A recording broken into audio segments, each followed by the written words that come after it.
Dijo el teólogo francés Fenelon: es increíble cuán fuertes podemos volvernos cuando comprendemos lo débiles que somos. Pero Pedro y Juan respondieron diciéndoles: juzgad si es justo delante de Dios obedecer a vosotros antes que a Dios, porque no podemos dejar de decir lo que hemos visto y oído. Hechos capítulo 4, versos del 19 al 20. Si nos tomáramos un instante para volver a leer el relato de la negación de Pedro en Mateo 26, nos costaría, frente al texto de hoy, creer que se trata de la misma persona. Las circunstancias son prácticamente iguales. En ambos incidentes el apóstol fue confrontado y tuvo la oportunidad de confesar que era seguidor de Cristo.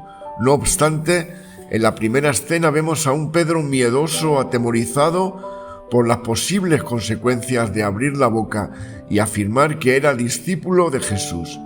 Más bien optó por la mentira, no solamente una vez, sino 3 veces, negando que alguna vez hubiera estado con el maestro de Galilea. La transformación de Pedro en la escena narrada en Hechos es absolutamente lejos de sentirse intimidado por las amenazas del Sanedrín. Los confrontó con audacia y proclamó que no tenía intención ni por un instante de retomar el camino que tan apasionadamente abrazó en aquella ocasión, o sea, el silencio. ¿Cómo hemos de explicar un cambio tan radical en la persona del apóstol? Creo que la respuesta la hallamos en este dramático encuentro que tuvo con el Jesús resucitado a orillas del mar de Galilea. Había bebido el trago amargo de las consecuencias de su negación. Una inconsolable tristeza y profunda desilusión se había apoderado de su alma. Seguramente creyó que todo con Cristo había acabado allí. La profundidad de su caída, no obstante, preparó el terreno para su asombrosa recuperación. Después de la ascensión de Cristo, había aprendido la lección. El encuentro que tuvo con Jesús desató todo el potencial que había en él, el cual había llevado al Padre a incluir al pescador en el grupo de los 12. En este encuentro el Señor dio a Pedro instrucciones precisas: apacienta mis ovejas, es decir, que se dedicara a hacer el trabajo para el cual había sido llamado.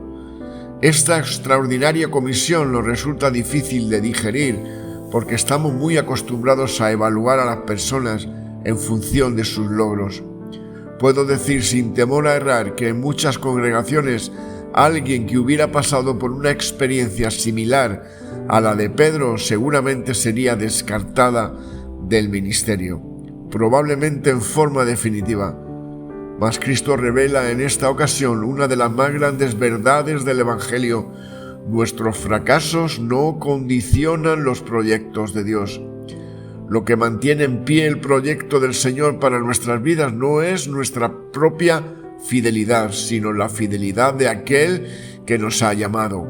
En una forma muy real, Jesús le está diciendo al desilusionado Pedro: levántate, yo sigo creyendo en ti.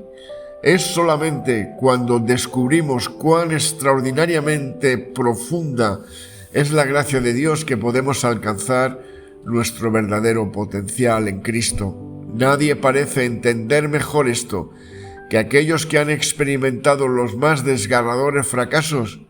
Por eso, muchas veces los más intrépidos miembros del cuerpo son los que han sido rescatadas de las peores condiciones. Padre, gracias por tu perdón.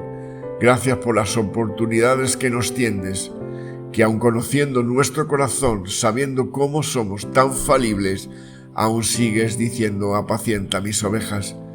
Te doy las gracias por todo lo que haces por nosotros, Señor, por este amor incondicional que nos tienes en Cristo Jesús. Que pases y tengas un precioso día. Amén y amén.